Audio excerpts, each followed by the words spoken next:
I made up my mind to go see my wife at work as a CEO. There was a notice at the door that said, "Only authorized personnel." The guard laughed and replied, "Sir, I see her husband every day. He's coming out right now. I choose to go along with it." When I told the security guy at Meridian Technologies that I was Lauren's husband, he chuckled. "I see her husband here every day, sir. There he is right now." He pointed to the doors made of glass. There was a man in a charcoal Tom Ford suit walking through the lobby. In his early 40s, he walked with confidence and wore an expensive watch that caught the afternoon light. He was the kind of guy who would have looked good on the cover of Forbes. "Mr. Sterling," the guard called. "Your wife is still in her 3-0 meeting. Should be finished in around 20 minutes. Frank Sterling, the man with the security badge, nodded and walked toward the bank of elevators. He hadn't seen me yet. I was standing to the side with a takeout bag from Osteria, Lauren's favorite Italian restaurant in the city. My heart was doing something unusual inside of me.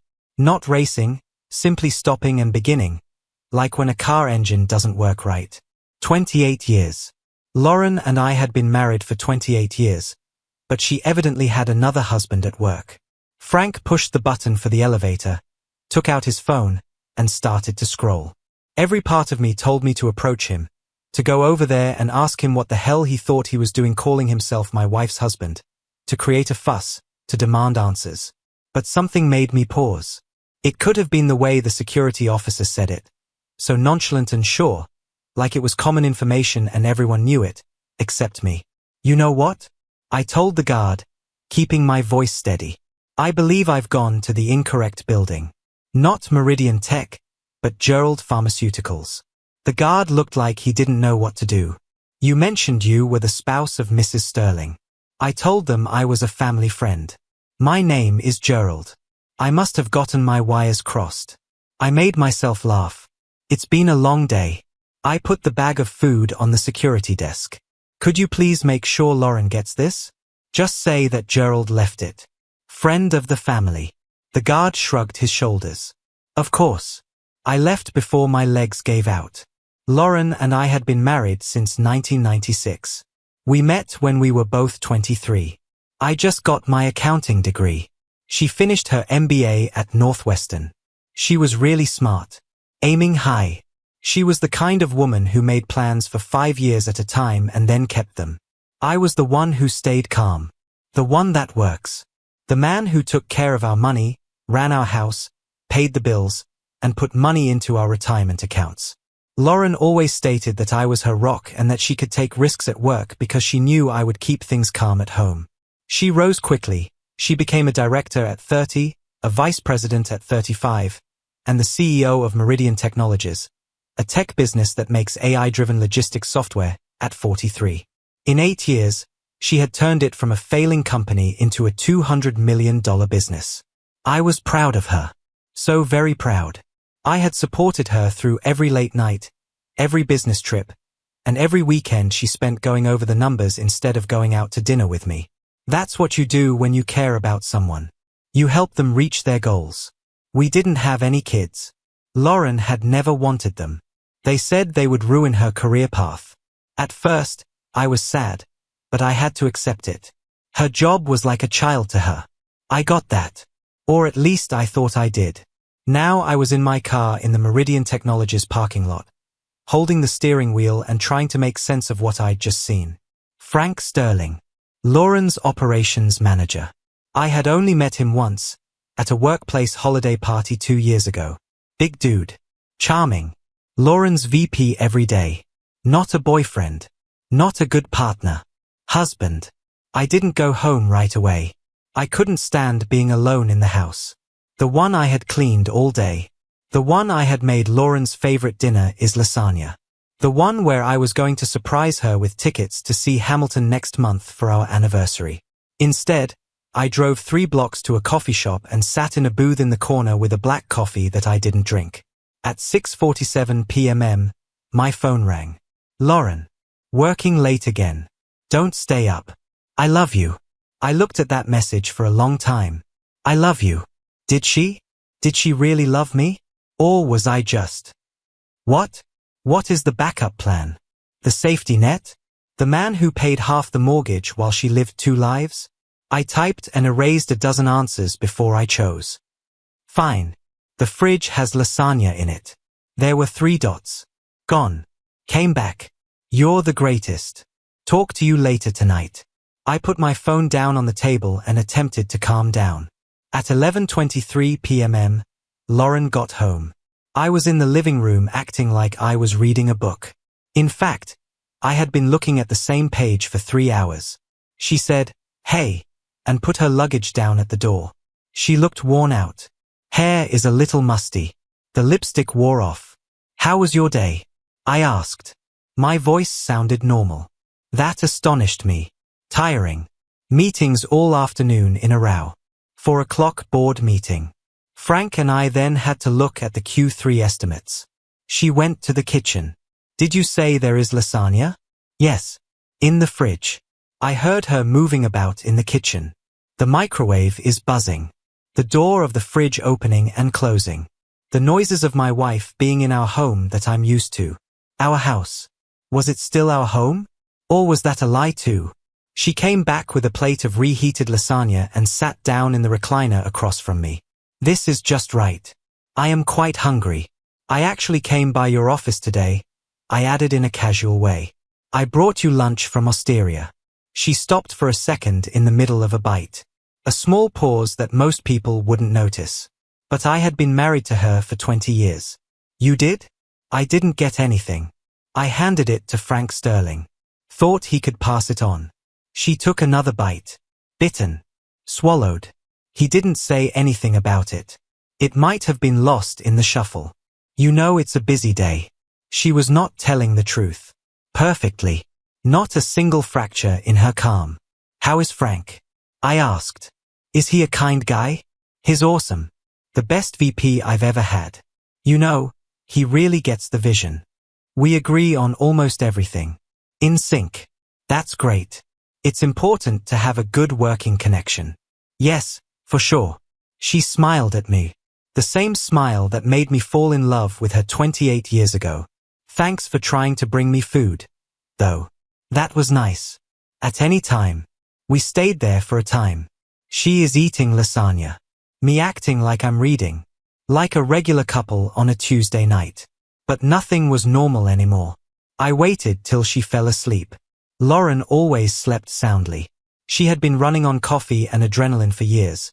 So when she eventually collapsed, she knew how to shut down entirely. She was out cold by midnight. I went to her study. The door was never locked. Why would it be? I was married to her. She had faith in me. The laptop sat on her desk, closed but not locked. I had known her password for years. 061596 was the date of our wedding. I opened the laptop, my hands shaking a little, and I felt like a burglar in my own home. She had already opened her email. Tons of messages. I opened the laptop, my hands shaking a little. I felt like a criminal in my own home. The email she sent was already open. A lot of messages. I had no idea where to begin.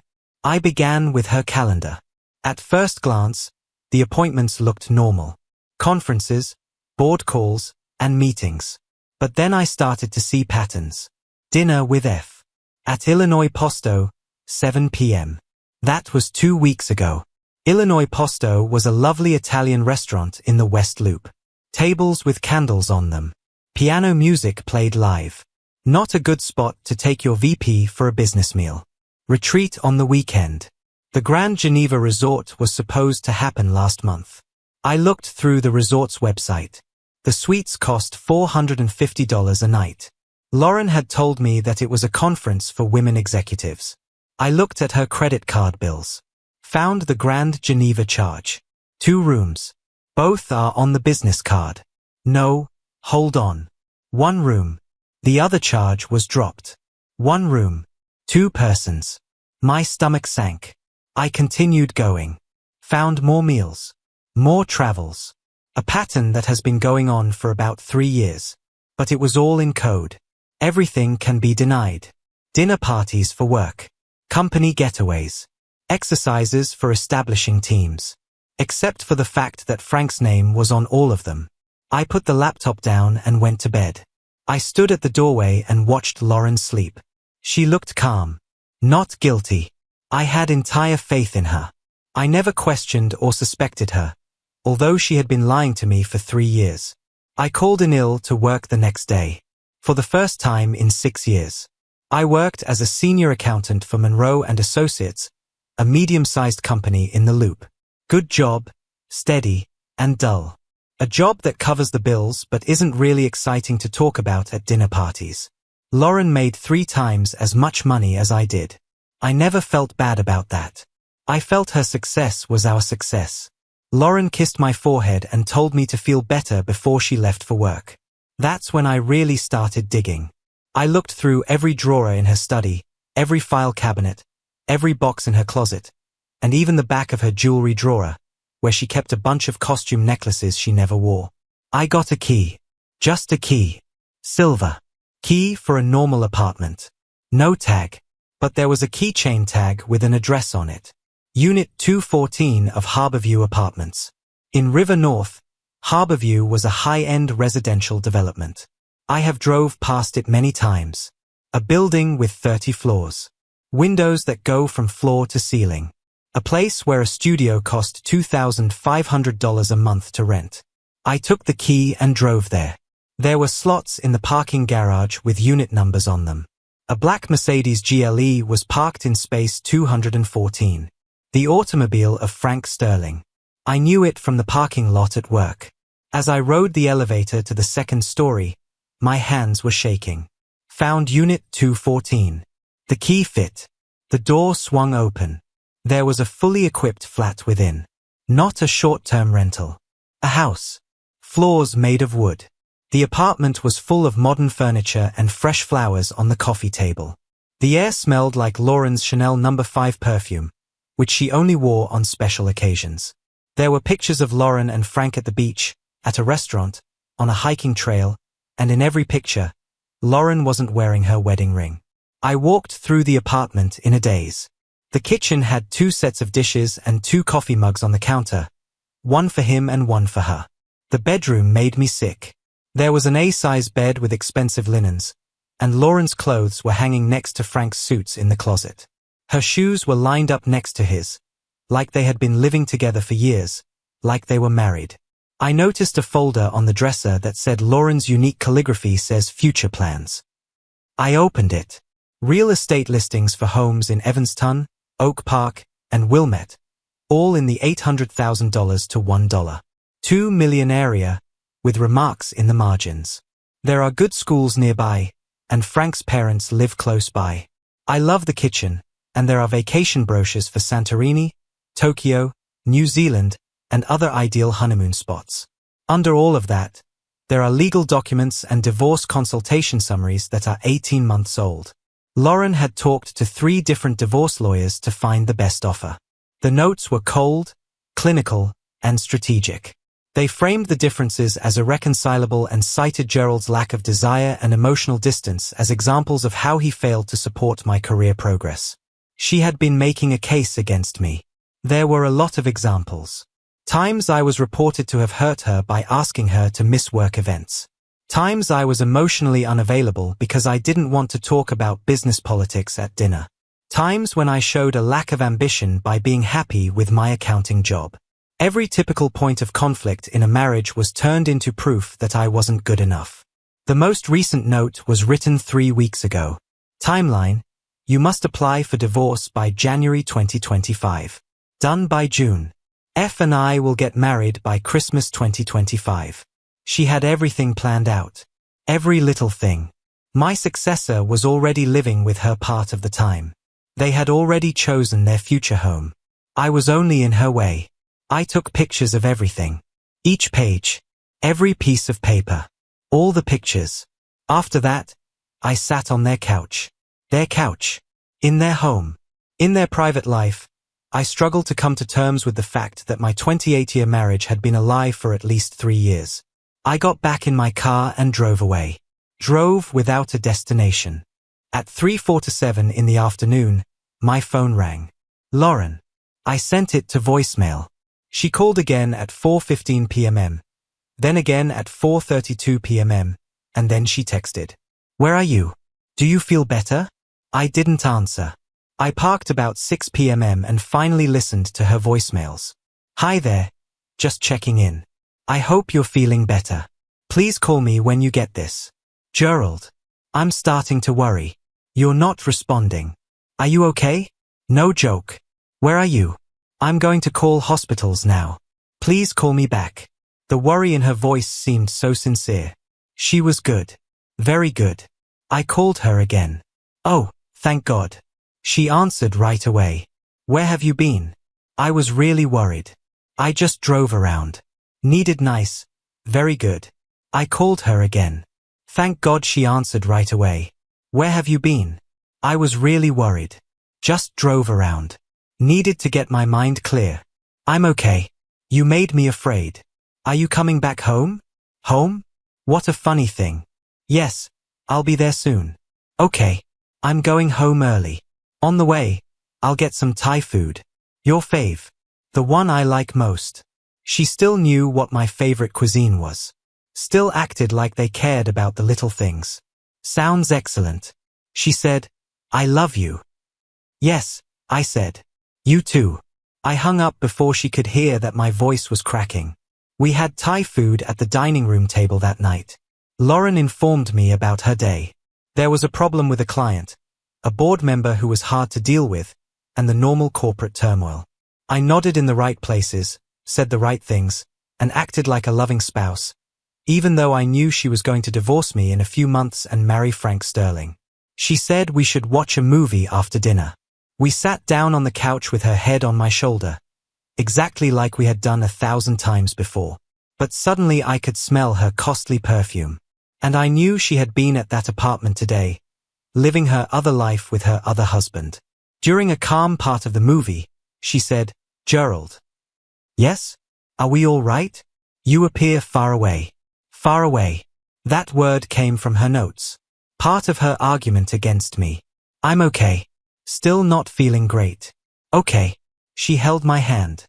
"If you need anything, just let me know." "Yes, I will." We watched the whole movie. Went to sleep. She went to sleep right away, curled up on her side. I stayed up until 3 a.m., staring at the ceiling and making plans for what to do next. I called in ill again the next day. Lauren left for work at 7:15 a.m.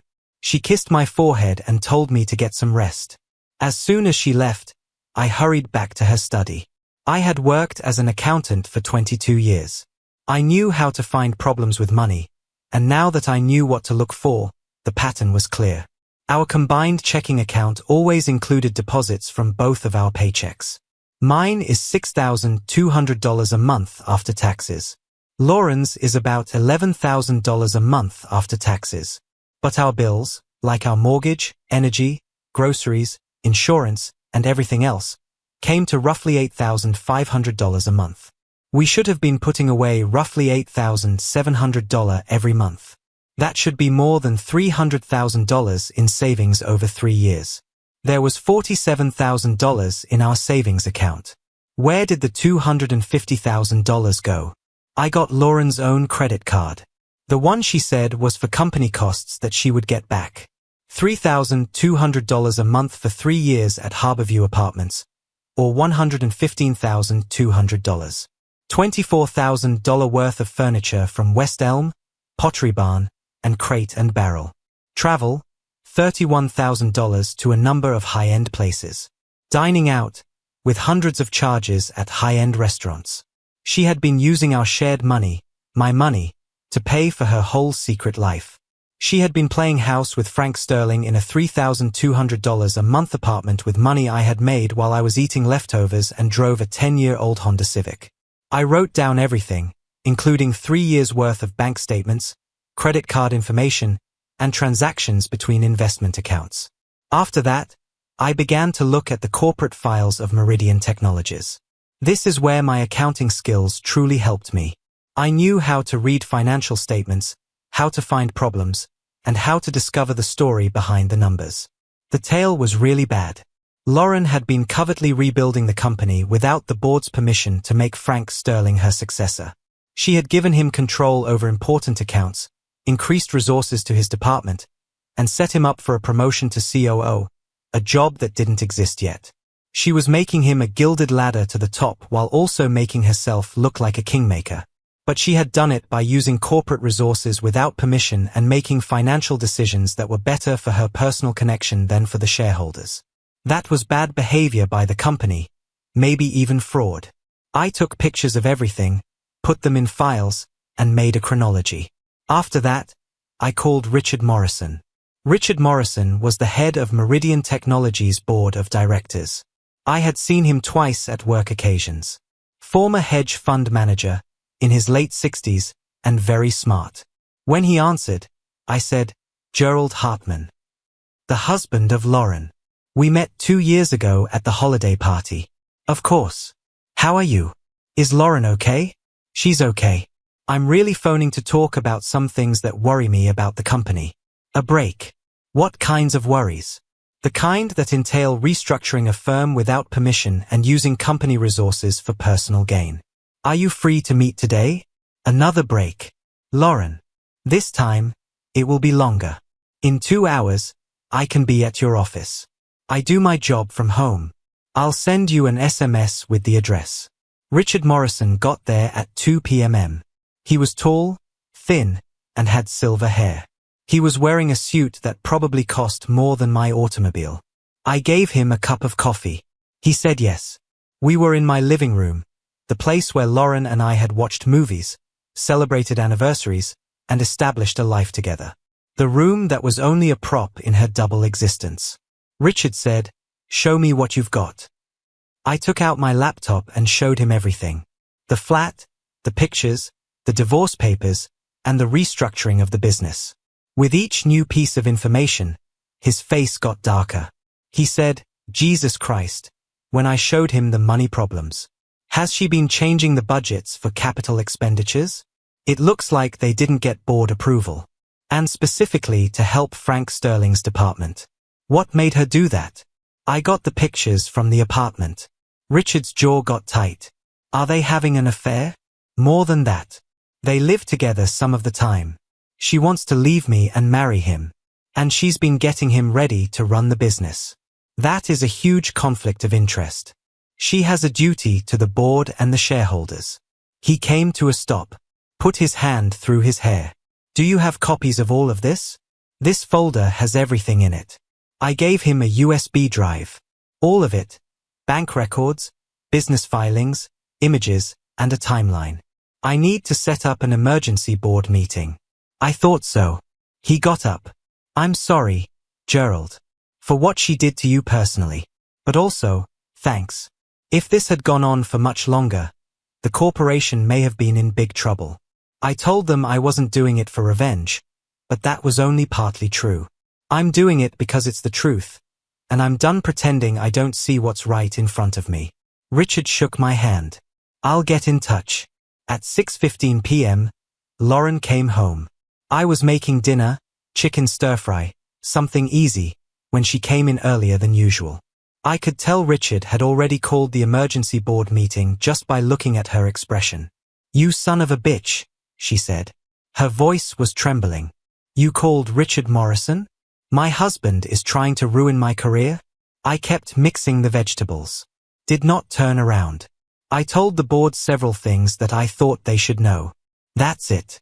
What do you want to know?" "You showed him pictures of yourself.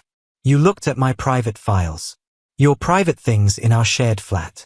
Our combined bank account pays for your personal life." She took hold of my arm. I spun around. "This is not the same. This is how people see me as a professional. And having sex with your VP while making changes to the firm that will help him personally? That's what a professional would do." Her face turned white. "What do you want?" she asked in a low voice. "Cash? What about the house?" "What?" "Lauren, I don't want anything from you.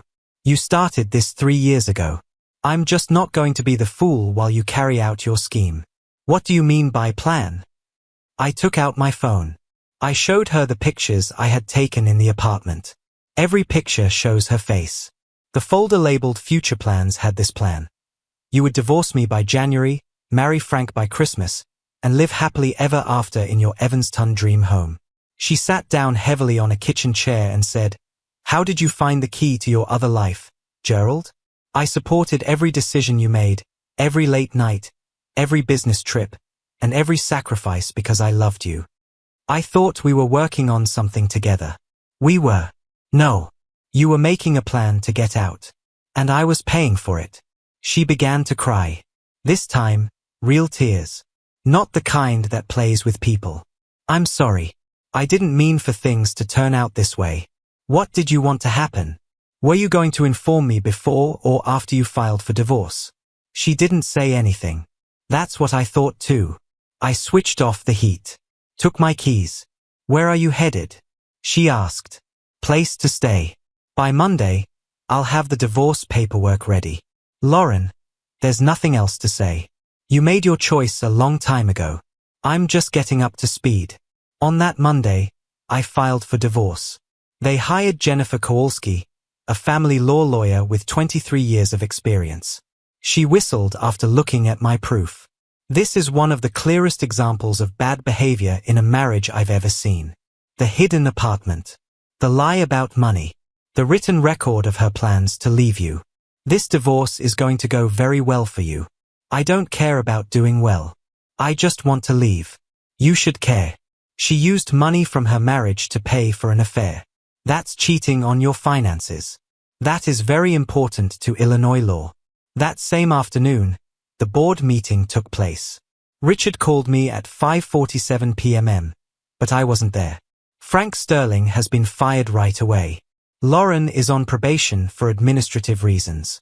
Her power is quite limited until a comprehensive investigation is done. And the restructuring? Being turned around. We hired a forensic accountant to check everything out. If we discover that she broke her fiduciary duty or committed fraud, she might be charged with a crime, not merely fired. Oh my God. Gerald, she made this house of cards. You just knocked it down. That night, Lauren called me. I was at a Marriott near a hair, eating Chinese food from a takeout place and watching ESPN. She said, "You ruined everything." She was in tears.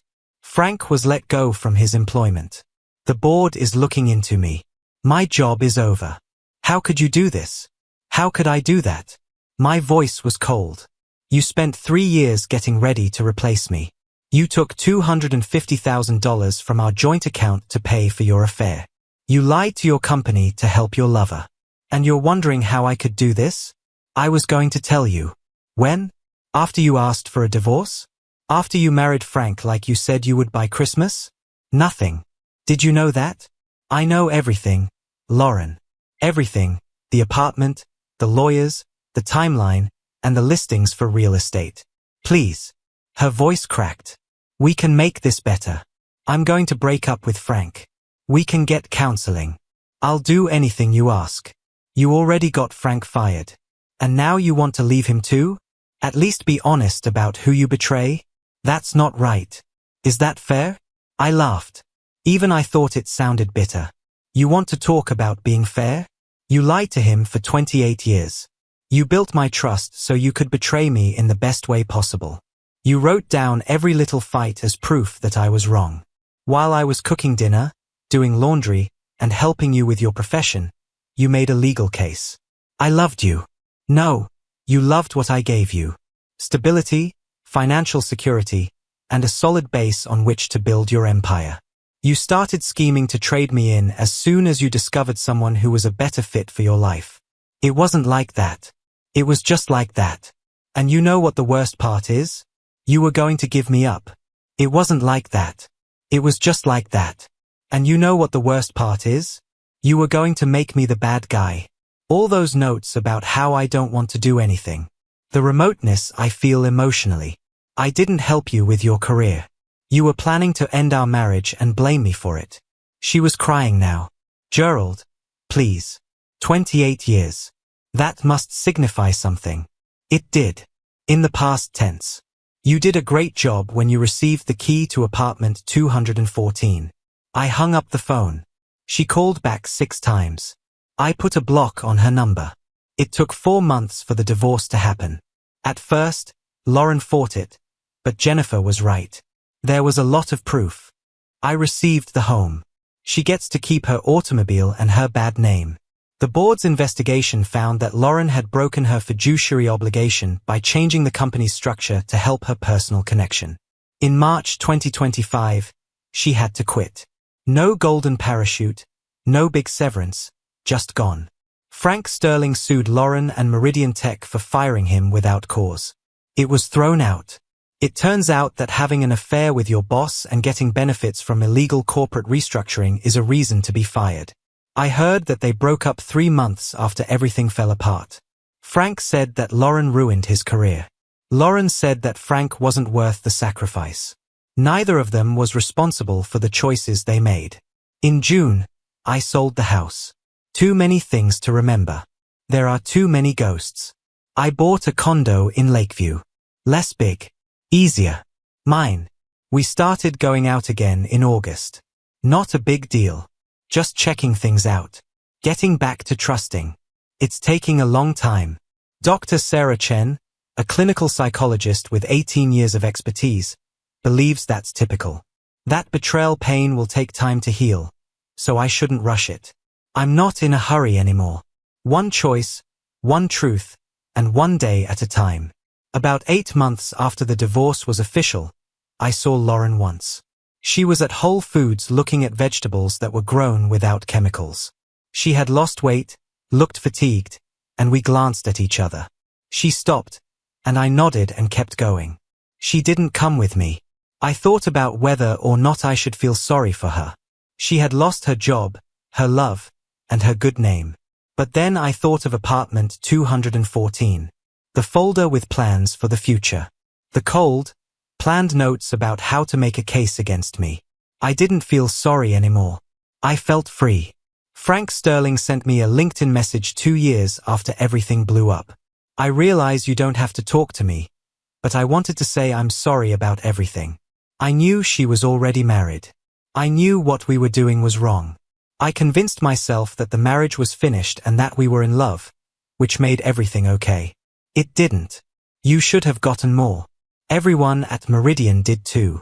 I'm sorry. I looked at that message for a long time. After that, I closed it without answering.